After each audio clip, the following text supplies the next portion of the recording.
Yo, welcome back. Kembali lagi di channel Atoa Hayato.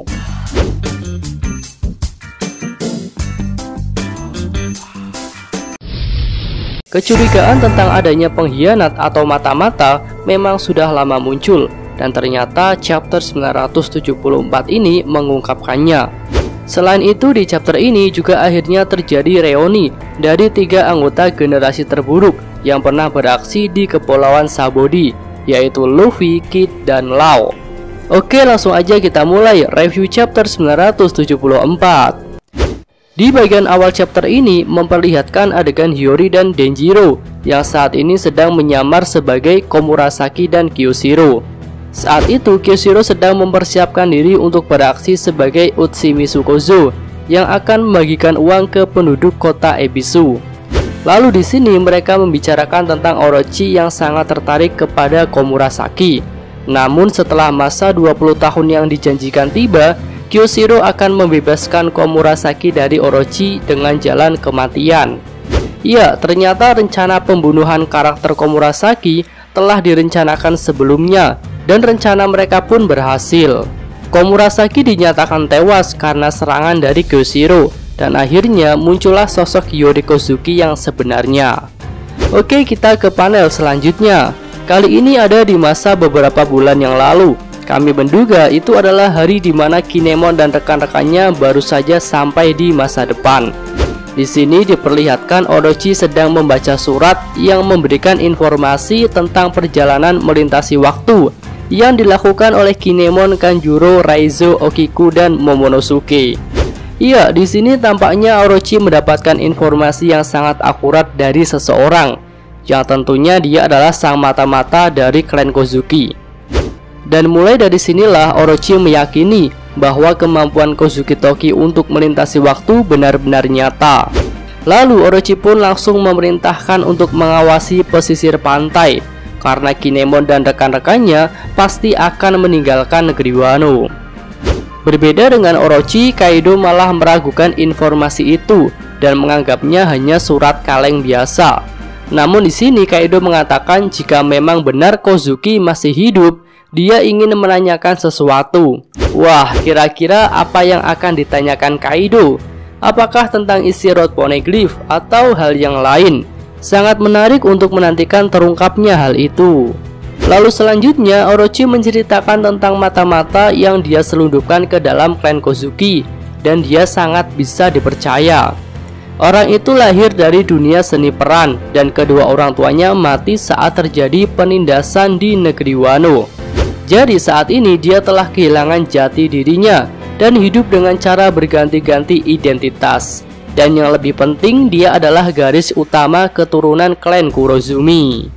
Lalu Orochi melanjutkan jika dia telah memberikan misi kepada sang mata-mata itu untuk menjadi abdi Kozuki. Bahkan jika diperlukan, dia harus mati dalam perannya itu. Kemudian Orochi juga memberikan sebuah Devil Fruit. Sang mata-mata pun menyetujui misi tersebut dan mengatakan bahwa dia hanya mencari tempat untuk mati.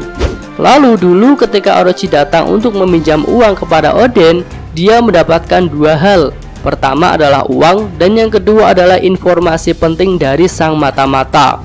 Iya, sang mata-mata yang dimaksud Orochi ini bertindak sangat sempurna. Bahkan ketika Oden dieksekusi, dia rela mati bersama dalam eksekusi itu jika hal itu memang benar-benar diperlukan.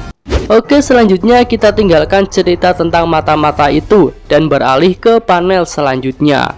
Di sini digambarkan keadaan Wano saat ini. Lalu narator secara singkat menceritakan gambaran Arc Wano, yang mana semuanya berasal dari 20 tahun yang lalu saat seorang samurai legendaris yaitu Oden Kozuki tewas dalam sebuah eksekusi. Lalu untuk mewujudkan cita-cita Oden, para pelayannya melintasi waktu dan mereka berjuang untuk mencari sekutu. Cerita tentang perjuangan para pelayan Oden ini sangat panjang karena dimulai dari episode Pang Hazard, lalu ke Dressrosa, hingga yang terakhir di Pulau Zu. Saat ini berkat kegigihan mereka telah terkumpul 4.200 pasukan yang siap untuk berjuang. Dan pada sore ini mereka berjanji untuk berkumpul di pelabuhan Tokage. Namun kenyataannya tak seorang pun muncul. Lalu scene kembali berganti, kali ini menggambarkan pelabuhan Tokage.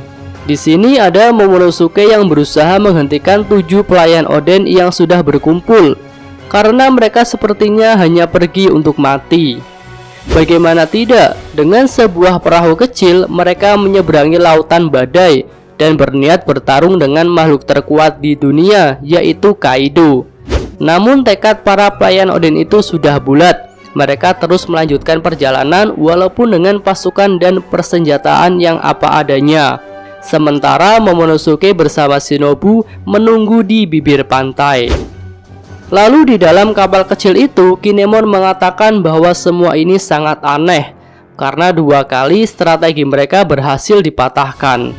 Dan tampaknya memang benar, di antara mereka ada seorang mata-mata yang telah membocorkan hal itu. Lalu seakan tanpa beban, Kanjuro mengakui bahwa dialah sang mata-mata. Iya, sungguh mengejutkan. Di atas kapal yang tengah terombang-ambing badai, seorang pelayan Oden Kozuki mengaku bahwa dia adalah seorang mata-mata. Tentu semua orang yang ada di kapal itu tak mau mempercayainya, karena Kanjuro sudah bersama dengan mereka sejak lama. Namun di sini Kanjuro melanjutkan bahwa semua yang dilalui bersama klan Kozuki hanyalah sebuah peran yang dia mainkan atas perintah Orochi. Lalu saat ini Orochi telah memerintahkan untuk menghentikan perannya, dan Kanjuro pun akhirnya mengaku sebagai seorang mata-mata.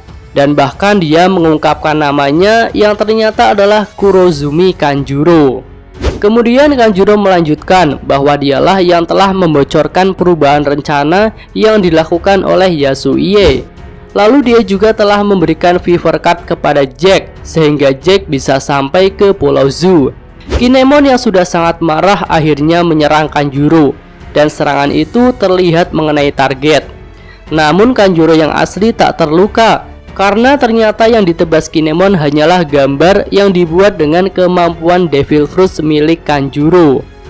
Iya, di sini ternyata Kanjuro bisa membuat gambar yang sangat bagus. Beda sekali dengan Kanjuro yang mereka kenal tak bisa menggambar.